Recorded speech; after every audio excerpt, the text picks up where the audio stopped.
the way the state now thinks is they think they are running things. Unappointed people are running the country without the help of Congress, without the help of the president. They're just kind of celebrities who go out and sort of represent the deep state that is running things.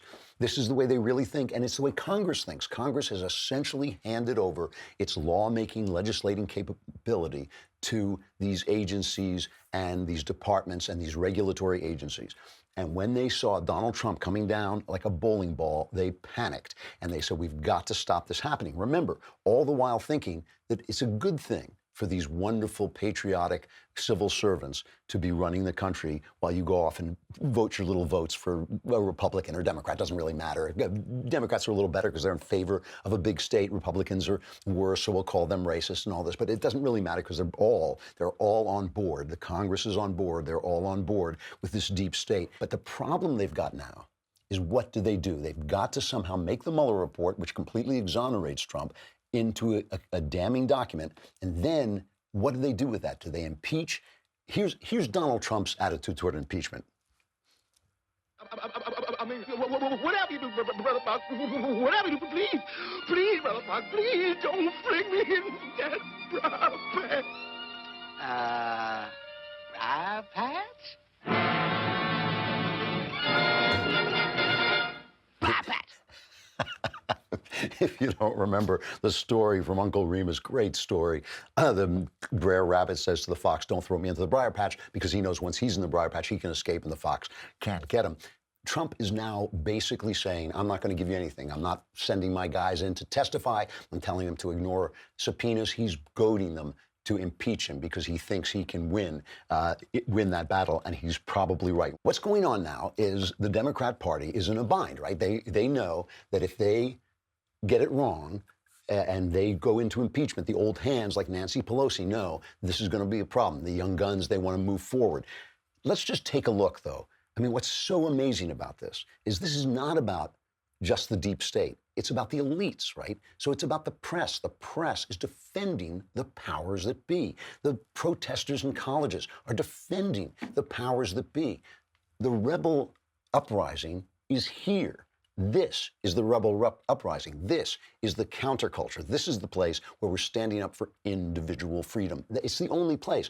Take a look at the way the press treated impeachment when it was Clinton up to be impeached. This is from our friends at Newsbusters.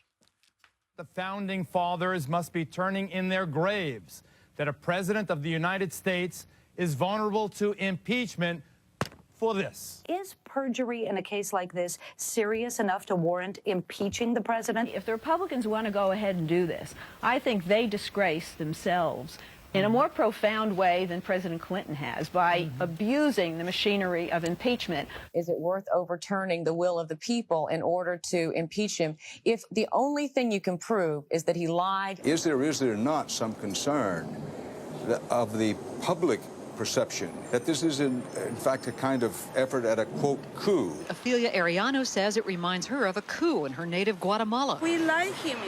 He's doing a good job. The Republican Party, who dislike him and what he stands for, having been unable to beat him at the polls, have found another way to get him out of office. America wants Christmas carols uninterrupted by political scandal. They have robbed from you, make no mistake about it. They have used a procedural device to steal from you your right to be democratically represented. Quote, you don't overturn the results of an American election on a whim. Is Dan Rather the most oleaginous hypocrite who ever stood in front of a camera? I don't know, but he's got to be up there on the list. That was Dan Rather, all of them recommending impeachment. Now, again, from Newsbusters, take a look at the way they're treating the subject of impeachment now. Why haven't you opened an impeachment inquiry? Or, in fairness, is that what you're doing right now? Impeach, now or never. Congress is going to now have to act responsibly. But the avenue for that is impeachment. Will he get away with it? What is the Democratic House waiting for? The question is, will you let him get away with it?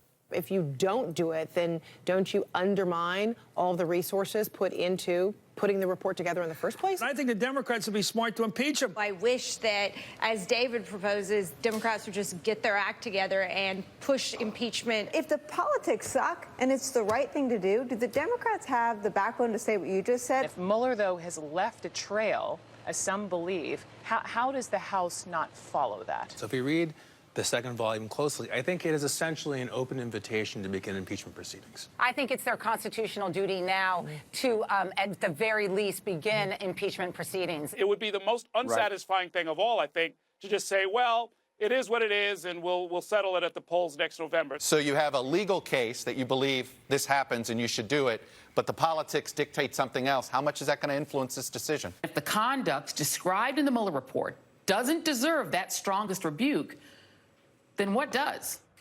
It's amazing logic. The amazing logic, 2 years, a year and a half at least, of this investigation into Russian collusion comes back with no, there was no Russian collusion. Even the things that were detailed in the Mueller report, these kind of minor banging into people. I told you I banged into that girl who was just sent away as a Russian spy. I think she got 18 months. I bumped into her at one of these conservative things, and she came up to me in a string bikini, and I thought, and asked me advice about gun rights. And I thought any girl that age coming up to a guy my age in a string bikini and asking me about gun rights, probably a Russian spy. And I just ignored the whole thing. But still, that's the kind of thing that they detailed in the Mueller report. A year and a half, and not a little touch of curiosity about how this thing got started. Was any malfeasance on the part of the deep state? No, because the deep state is the point. So now Donald Trump, who's just goading them, just come on, don't throw me into the impeachment patch, Jerry Nadler, don't throw me into the impeachment patch. He's basically saying, don't show up.